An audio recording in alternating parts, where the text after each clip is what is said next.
to Disambiguation. I'm your host, Michael Fawcett. Each week we interview experts in AI, generative AI, and business automation to help business leaders understand how to use these tools for the biggest business impact. In our show today, we look at decision intelligence in product management. Now, this is the second episode in the decision intelligence series. Last week, conversation with Anand Thakur, we looked at kind of the overall topic of decision intelligence and how AI is starting to influence that. And today, I'm really excited to dig into product management and how we can start to use AI and decision intelligence in that arena, which is certainly a difficult area to really capture and incorporate all the feedback that is available now. So I'm joined by Moodi Mahhmoudi, the co-founder and CEO of Next. So Moodi, welcome. Thank you so much, Michael. A real delight to be with you today. Great. I'm excited about the topic, and I should mention I was introduced to you by some of my old colleagues at G2, where they've been working with you on some of what your company's doing and trying to help figure out this whole idea of user feedback. So it was exciting to just start the conversation by saying, oh, here's a really practical way you could use this. So why don't we start by just doing a quick introduction, and then tell us a little bit about your experience with product management and how incorporating user feedback can really improve the product. Sure. So essentially, Michael, me and my co-founder, we both come from product background. This is my third venture. It's his second venture. And everything we've done in our life to date has been building product. And one thing we've realized, and I'm sure a lot of your audience can agree on, is building good product is hard. It's super duper hard. And the observation was that, look, for 2 decades, we've invested heavily in product delivery. We put in tools like Jira and Linear and DevOps, and we've introduced rituals like groomings and retros and all this amazing stuff to pump out more code. And hooray, we are pumping out more code. But one real hard observation is that, yes, we're pumping out more code, but time to product market fit hasn't shortened. Yeah. Feature adoption remains just as challenging. So all of that efficiency on the delivery side has not translated into value for the customer. And so we kind of started scratching our heads, wondering, well, then there must be something wrong somewhere else. And so that's where we started looking essentially into the area of, I say formerly known as UX research, but in parts before you deliver something, where we try to understand what are we building, why are we building it, what is it for? That has now expanded into being more broadly product discovery. And so, looking into there is where we got really interested about the opportunity that product teams have in connecting the dots a little bit better in order to inform product decisions. Of course, the emergence of AI was an absolute game changer for this space, and I'm sure we'll talk about that a little bit later. But the idea of how LLMs and large language models can actually process unstructured data was essentially the key that unlocked essentially us getting going with Next and tackling this problem in the market. Yeah, that's something. I mean, I've been in tech for a long time, and I've certainly seen this play out in a lot of different companies. I've been involved in many startups actually, and it's easy to define a problem and then think you've defined a solution for the problem, and yet kind of ignore that other piece of it, which is, it was. I think it was Steve Jobs's saying that you start with the user and work backwards to the product instead of starting with the product and work out to the user. So I think that's really interesting, and obviously I'm into the whole idea of user feedback. I mean, that was the whole point of being involved in G2 for 5 years that I was there, and as an advisor since. So I think there's a lot that's there. So why don't we just dig in a little bit around AI and generative AI, and you mentioned that already, and I can see that there's some really interesting use cases around that. So I'm excited to kind of bring that into the conversation. But how can product managers stay ahead of the curve and understand potential for incorporating user feedback into this idea of intelligent decision making? I mean, look, I kind of go with Marty Kagan's definition of product management here, right? I mean, one of based on their three pillars, one of their core pillars, the three pillars being stakeholder management, communicating with the engineering team, and most importantly, the customer aspect of their work. The customer aspect of their work is critical because they are the people, they are the group in companies that are responsible for understanding the market requirements, the customer needs, the customer wants, the customer and user aspirations, and translating that into what we should build. Right. I mean, that's a pivotal role. And so I think when it comes to, what product managers can do with AI, I mean, when you look in the world, there is a ton of unstructured data. Historically, in product management, if you dial back 2 decades, first and foremost, we went, before the early 2000s, late 90s, we would go on assumption. Right? We would just jot a couple of things on a PowerPoint and say, "Hey, here's what the customer wants," and then we'll go build it and then pray. And then what happened in the 2010s, Michael, is the emergence of quantitative analysis tools, right? Tools like Amplitude, Mixpanel, Pendo, they were all founded around that time, right? 2009, 2010, 2013. And essentially the idea was, hey, we can now observe what they're clicking and what they're doing and what the journey is, and essentially understand the what. What are they doing, right? But when you think about why are they doing something, well, none of this stuff was accessible.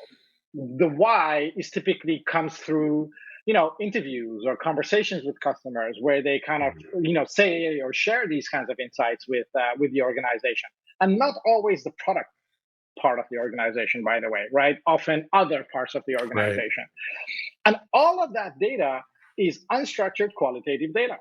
It's a massive load of information. A 1 hour call is a 25-page transcript. I mean, who's going to go through that? Nobody, right?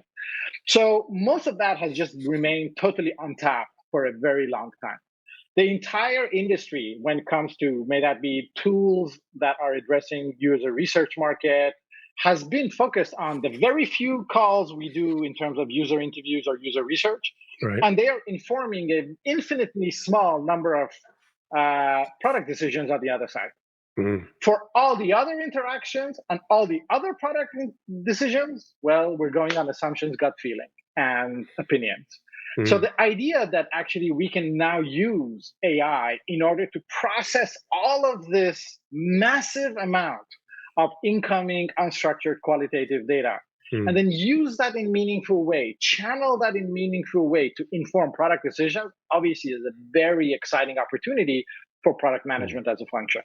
Yeah, I think that's interesting. I mean, I know back in the day when we started talking about big data, which frankly I always hated the term because I think it's kind of nonsensical, right? What's big data? It's a lot of data. Okay. I mean, I don't know that I care, right? But that's sort of the problem with this, except it's even worse because it's all unstructured data. So you have a whole lot of something that is unstructured and difficult to use and, to really apply to your problems. And this idea, I think, of how do we make this, data, unstructured data into smart data with the right context, and then small data to apply to very specific things in your product to make it better. I mean, that's a complicated question. And I think, before the last couple of years, I'm not even sure we really had any, reasonable way to apply to that amount of data.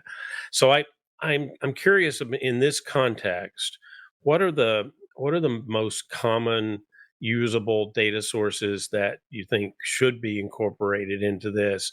And then how do we effectively, categorize it, analyze it, give it context to actually inform the product decisions? Look, I think this is a really interesting challenge because essentially the way we think about AI is a superpower.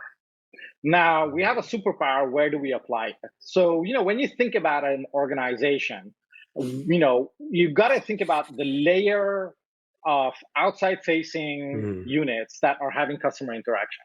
So if I think Right. of a company, the customer interactions, of course, are happening in research or product, but they're also happening in all the pre-sales work. So that may be, Right. the AEs, the account managers, the SDRs, all the people who are driving towards a commercial engagement, right? Sales Right. calls, all that kind of stuff. But then also everything post-sales, all the revenue management Mhm. function, all the CSMs, the solution engineering teams. These people are all the time talking to customers. And in the Yeah. pre-sales, you're talking to them about, you're doing discovery about what their needs are, what their goals are, what they're trying to achieve.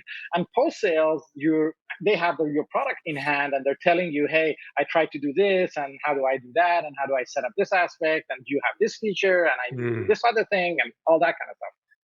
Michael, this is a Mm. gold mine of product feedback that is coming across this entire funnel. I would extend that to non like video, if you wish, kind of interaction. Mhm. I think you pointed out G2 reviews. Yeah. People are Yeah. telling you on G2 what they like and don't like about Yep. your product, right? Yep. That's like even how the whole review is structured, right? Which Yep. is amazing. And so bringing all of this content in and then applying your superpower to it in order to make it useful is exactly where I think the Mm. opportunity for AI is. Now, of course, you can't just take this as a wrapper approach, meaning, hey, we take all of this data and we just feed it to the API and then we get some stuff out of it, because that doesn't Mhm. work, right? I mean, Mhm. it's a good dream, but I mean, it doesn't work that way. Yeah. So the way when we thought about how we should build Next, essentially in Next, we have two pillars to the AI product. And this was really about, why we decided to build it under these two pillars was the understanding of what the product management function needs. Mm. So the first pillar is a transformation pillar. It's essentially, how do I take this 1 hour recording and break it down into something useful? So you're talking about converting the video into the right format. You're talking about transcribing it, diarization. You're Mm. talking about analysis. You're talking about entity detection, PII redaction, because some people don't want personal Right. identifiable information available. You're talking about this entire clipping. Right? How do you clip the video so that it is useful for Mm. downstream in your process? So all of this is transformation of a file into something that is meaningful. And Mm. then you have essentially the generative layer, which is, hey, I'm a PM and I come in and next week I'm supposed to be revamping our onboarding experience. What's wrong with onboarding? And Mm. now suddenly this prompt is applied to the result of your transformation layer. So all these bits and pieces of Mm. information that is being broken down, summarized, described, categorized, vectorized, and all that. And now Right. you're tapping that data in order to generate responses that give you information in order for you to make better decisions. Mm. Fundamentally, I think what we're trying to do from an economic perspective, right? When I think about what is the value that we're trying to unlock for PMs, I mean, research shows that 50% of what we build is product waste. Right. Meaning, yes, it's good code or product, but it doesn't unlock customer value, right? That's half, Michael, of our Yeah. engineering organization, of our product organization broadly. This is half of the people who write UX Mm. copy. This is half of our design and UI people. Hmm. I mean, it's a huge amount of Yeah. resources. So we're just trying to bring in these insights in order to inform those decisions. Now, the real magic of this, Michael, is triangulation. And that one I love. Mm. Because now a PM can come and say, hey, what's broken with onboarding? And not only do you get insights from product conversations, you could get insights from people who've done a POC with you. You can get insights from people who bought from you and are deploying the product at scale. And Mm. you can get a 360 view of the information that you're trying to make a decision on, rather than having a unilateral view, for Mm. example, if at all a view. Most of the time, you don't even have a view Right. of what it is that you're doing. And I think this triangulation not only increases the level of confidence that you can have in your decisions, but it also rallies the organization behind what you're building. Mm. How often have I heard in organizations people say, hey, why did you build this thing that way? And then you say, hey, because we did interviews and we heard this. And they would say, the sales organization would say, well, that's not what customers are telling us. Yeah. right? Yeah. And so it breaks these silos, and then the entire organization ends up operating on the same knowledge base. Yeah, that's interesting. I mean, that's always been a bit of a problem, and I think over the last 10 years or so, particularly with the explosion of things like sales tech and the ability to record and coach off of customer prospect interactions. There's a lot of information captured there, and I think even among sales teams, they struggle to extract enough out of it to really use that to inform their interaction with that customer and try to understand the customer needs. So it's kind of the same problem, but you're actually applying that in a way that structures the product so that it does in fact meet those things that they're hearing from prospects, from customers, customer feedback. I mean, customer service issues, problems, all these publicly available data sources. So that to me, that's really exciting. But I guess that brings up kind of the other end of it, and that is implementing new technology and process inside a function that is pretty well established. What are the biggest roadblocks you're seeing with product managers to integrate generative AI for user feedback analysis, and then how do they overcome that? How do we get them to actually use this? Look, I actually, on the product management side, I think the capabilities that this technology offers are pretty unique. I mean, not only does it give them access to the insights, but imagine the generative aspects, right? So, I'm a PM, and I talked to a bunch of customers last week, around the feature that I'm working on or thinking about. Mhm. Imagine a world where I could select all the key moments in those conversations at the click of a button, and then ask the system to write a PRD for me. Mm. I mean, the automation and the Yeah. acceleration of work that can happen there is really, really amazing. And of course, in our conversations, I must admit, Michael, Mm. I see a lot of pull and desirability for these kinds of capabilities. The Mm. one area I think where we have seen challenges, and where we have tried to make a huge amount of investment at Next in order to overcome that, has been privacy, right? Because essentially what is Yeah. happening is you are bringing in the most ultimate personal identifiable information, which is, a gong recording or Right. a Zoom recording, right? I mean, you have the person, you have their face, you have their name, you have the voice, you have everything, right? It's Yep. very, very rich. Of course, the power of insights that are video based is in its richness, because you show that to somebody, they're like, Right. wow, they're captivated, right? Yeah. Yeah. But of course, with that richness comes being the responsibility of making sure that it is privacy and security perspective, it's managed as well.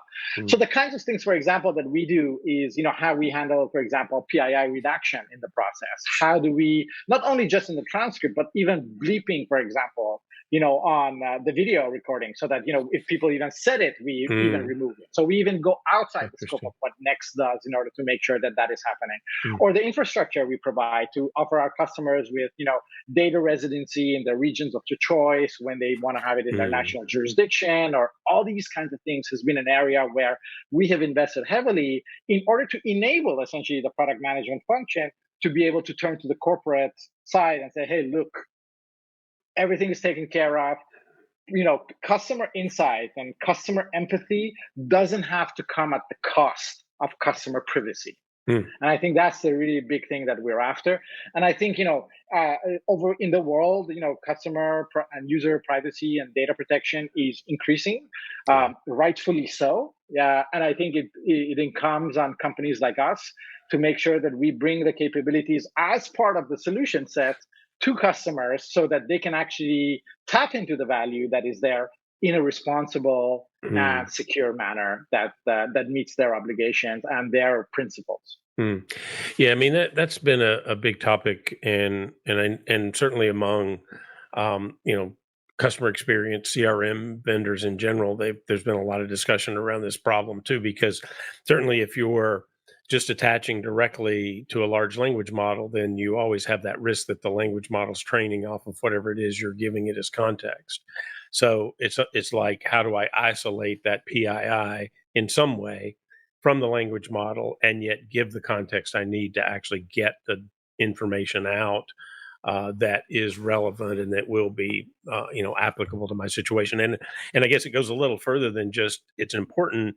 It's important and is also in many areas now a regulation. So it's important and it's also something you have to do, and especially if you do business in the EU, right? I mean, and CCPA, California, et cetera. So yeah, so that's Yeah, good. Massachusetts is coming up with their own things. It's all Yep. over the place, Yep. right? And I think it's just, Michael, it's the right thing to do. Yeah, It's not even just a regulatory thing. It's the right thing to do. And I think as I said, I think it incomes on the vendors to do the right thing and make sure that that we are ingenious enough and smart enough and innovative enough to solve this problem in a meaningful way.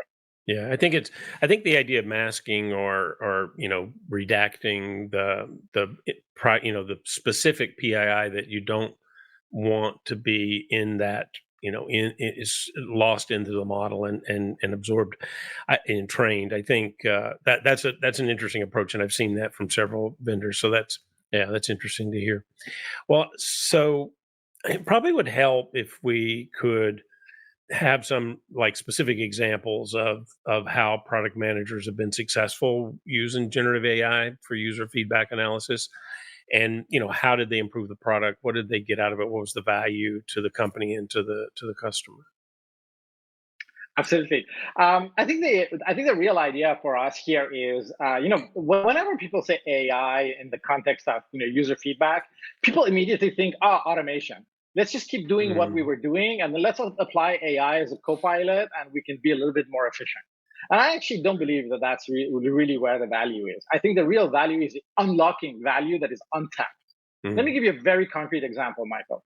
We work with a company called Wahi. Wahi is a real estate platform in Canada. They're owned by the private equity firm Brookfield. And essentially what they do is they connect home buyers and home sellers in the Canadian market, in the Toronto geography, Ottawa, across the country. And in Canada, buying and selling homes is regulated. So you need to go through a broker. So they have brokers of record who are there to facilitate the transaction between people. At Wahi, the product management function, after a while realized that, so they do their own customer conversations, right? The product team. But what they realized is the amount of calls and conversations and interactions that they do compared to the amount of conversations the brokers are having with home sellers from morning to night is peanuts. But who would have thought, Michael, to use broker calls to figure out what people want for the product? And yet, who are the brokers talking to? Home sellers, people who are just wanting to list their home. Who else are they talking to? Home buyers who are clicking on the website trying to figure out what home listings do they have based on the filtering or budget or whatever it is that they have, right? And I'm talking about, hundreds of magnitudes higher in volume of calls, right, that they have compared to the product organization with customers, right?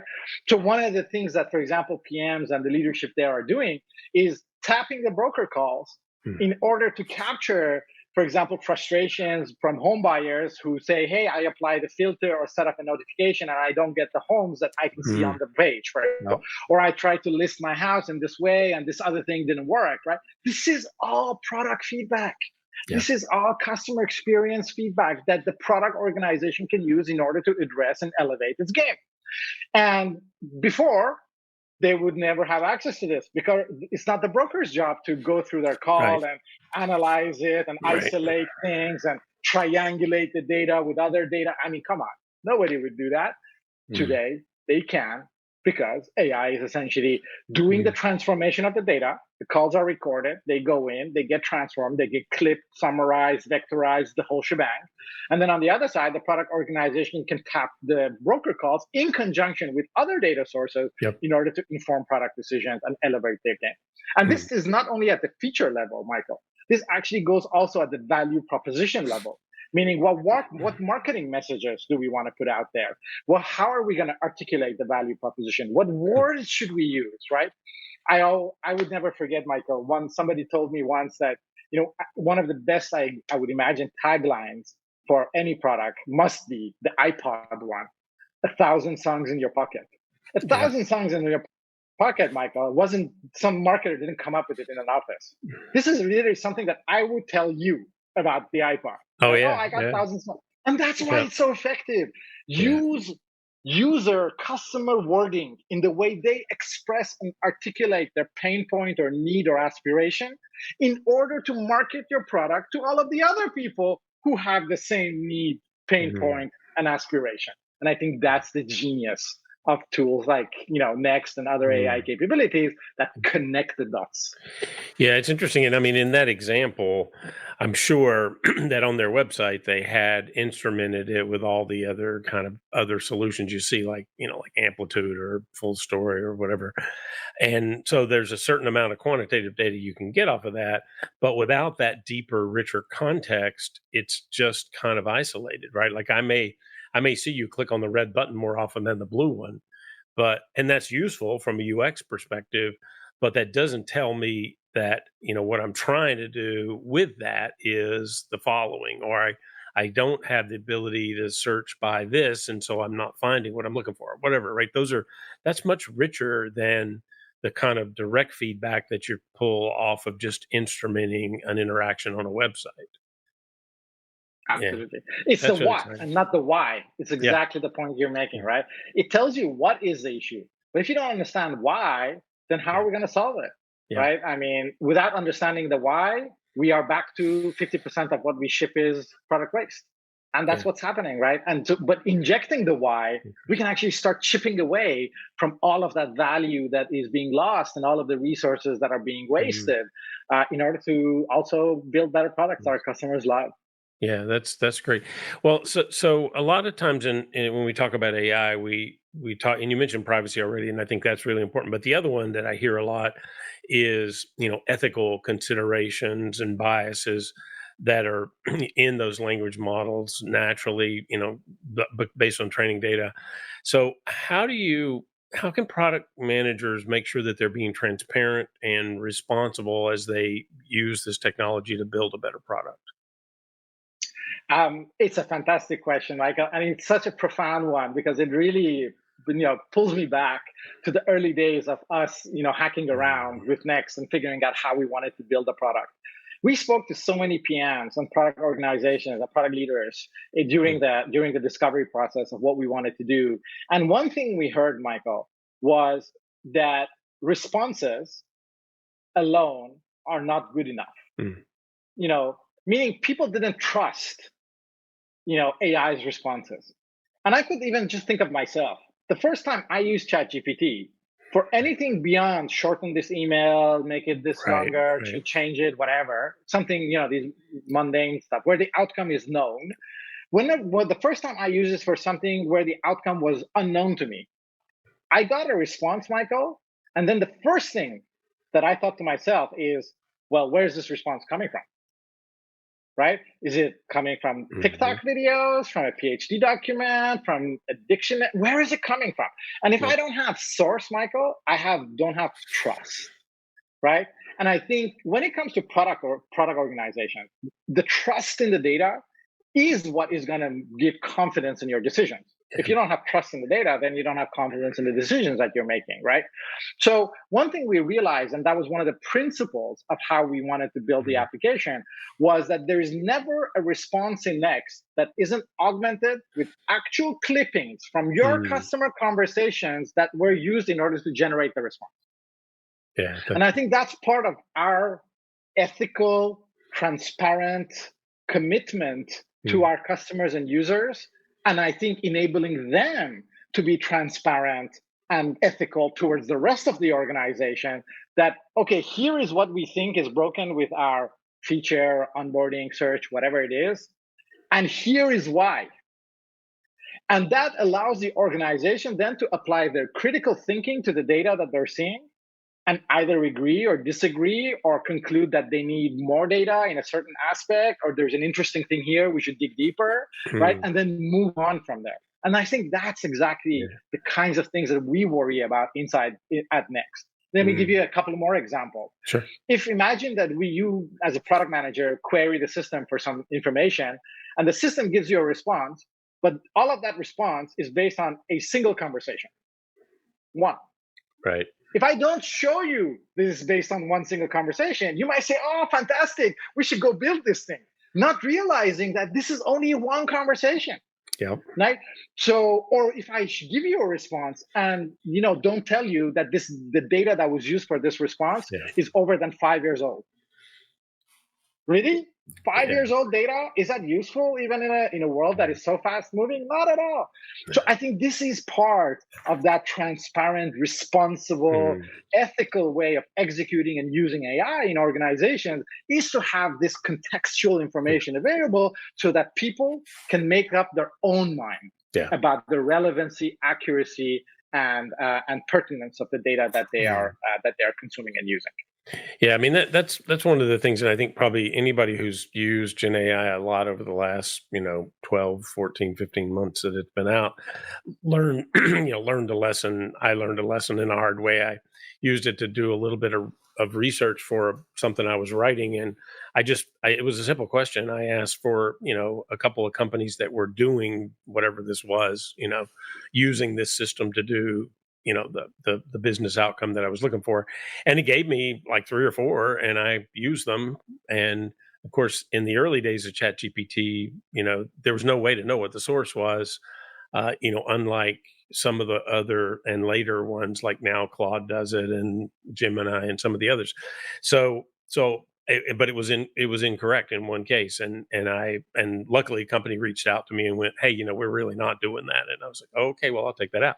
But the problem was, of course, there's no transparency, and I think that's what you're really talking about there too. That if you're building an application on top of the language model to do something, it needs to have that level of transparency. And I love the idea of including the clips of, the extract of whatever that data came from, so I can actually see it in the original context as I'm trying to work through that. I mean, to me, that's a really powerful way to build trust.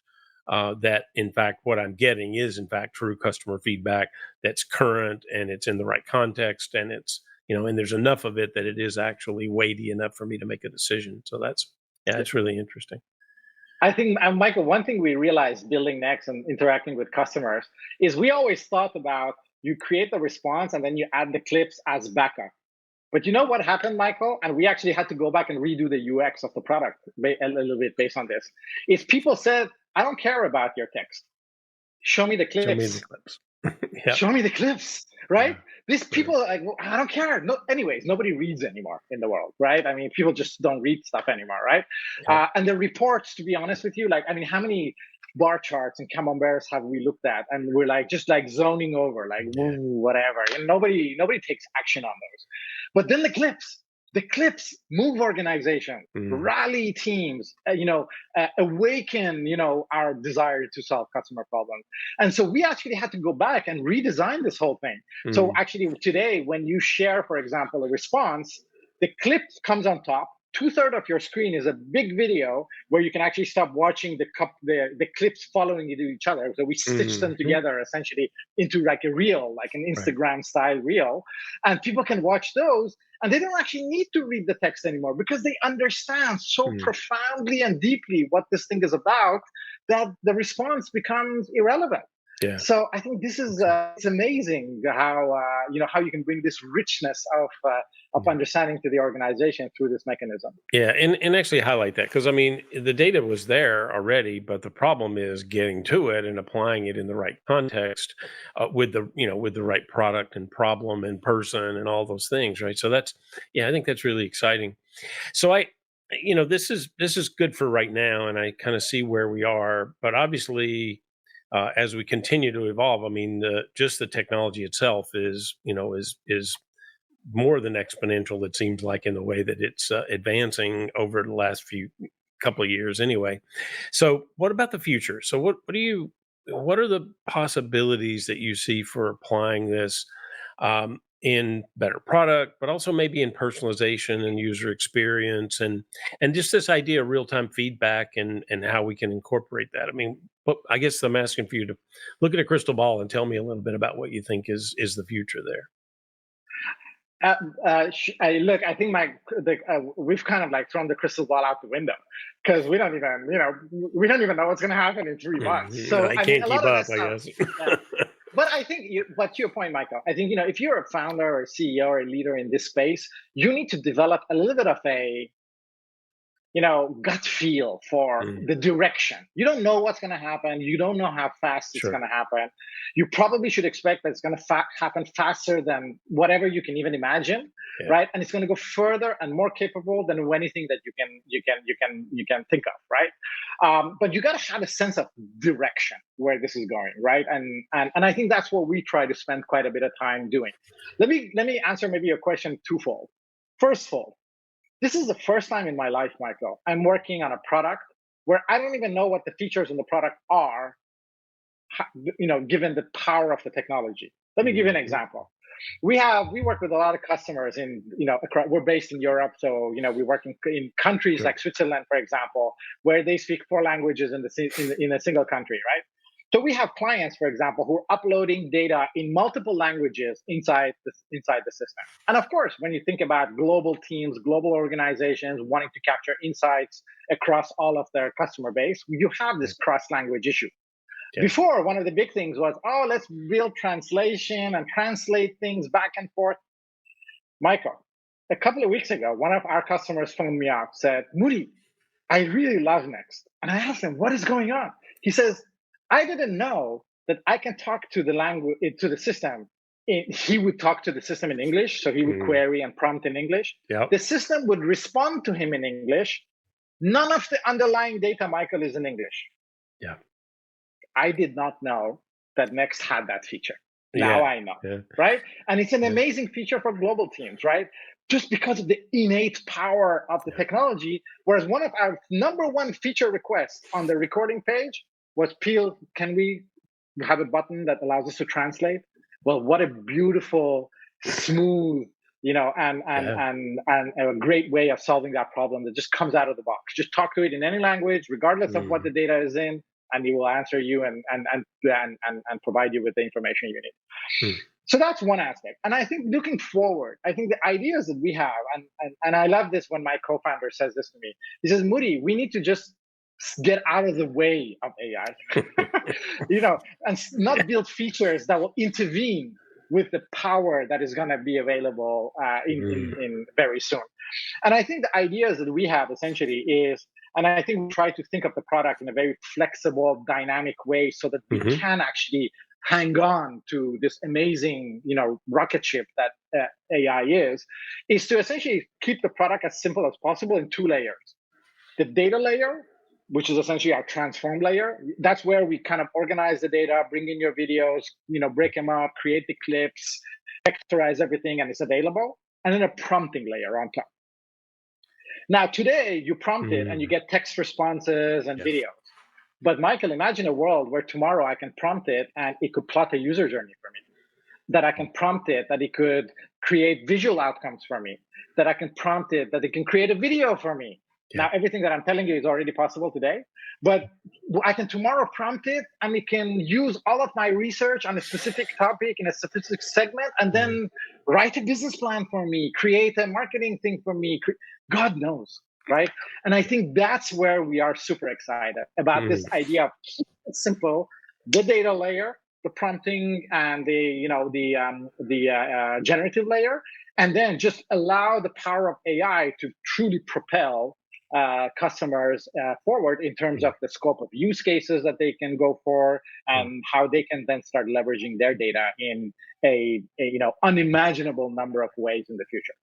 I mean, it really does open up a lot of opportunity across the business when you, when you think about all the different parts and functions of a business that really do need that direct feedback at each of the different touch points with a prospect or a customer. So that's, yeah, I think that's really exciting, and I'm excited to think about where that might take this idea, decision intelligence, and help functions, not just product management, but other functions as well, to really incorporate voice of the customer, voice of the prospect into everything that they're doing. So, yeah, I think that's very exciting. Well, unfortunately, that's all the time we have today. It's a fun discussion, and I love this topic. So I admit I could easily keep going, but I think before I let you go, the one thing that I always like to get from a guest to help the audience is, can you recommend somebody, thought leader, an author, mentor, somebody that you think would help them as they look at this topic and try to learn more about decision intelligence and incorporating user feedback? Look, I think one of the people that is very dear to me, and I'll go with the mentor option. One of my personal mentors that I consider a dear friend now is someone called Dominique Trompon, a Belgian guy. Lives in Silicon Valley now. Did amazing things, amongst others, being the chief operating officer of Next Computers with Steve Jobs. He was at Gem Plus. Did a lot of stuff. One of the startups that Dominic had done decades ago was essentially an AI play in helping companies mine their data in order to provide better support and guidance to their users and customers. And this is probably, I don't know, 3-4 decades ago or something like that. And we'll make sure to link his profile in the notes of this Yeah, that'd podcast. be great. And I love the conversations with Dominic, because not only around the space of AI or what's happening from a technology perspective, but even in the sense of entrepreneurship and leadership and being a founder and a CEO and how you run your company. What I love about him is that whenever I talk to him, he asks me questions or says things to me that on the spot, I'm like, what does Dominic mean? And then 6 months later, I understand what he meant, right? And because this 6 months later thing has happened so many times, I now get off the call and then try to make an active effort of understanding what he meant. I'm going to learn so now. That it doesn't That's great. Exactly. And so it's been amazing, and I would I would really recommend anybody in this space to find somebody like Dominic in their lives that can challenge them, that can have that foresight, in the area that they are working or the type of product that they're building, because it really, things are changing so fast and so dramatically that if you don't have people asking or raising these kinds of questions that may sound like off center in the beginning, then you are blind spots. Sure. You need these kinds of interactions. So, shout out to Dominic. Thank you so much for everything you do, and I think everybody should have their Dominic in their life. That's great. Thanks so much, Moodi. I really appreciate you joining me today. Really, really interesting discussion, and I know the audience is going to really resonate with it as they, look at this idea of decision intelligence. So, thank you very much. Thank you, Michael, for having me. And that's the show for this week. Thank you all for joining. Remember to hit that subscribe button. And for more on AI and other software research reports and posts, check out the arionresearch.com/blog and /research reports. And don't forget to join us next week. I'm Michael Fawcett, and this is the Disambiguation Podcast.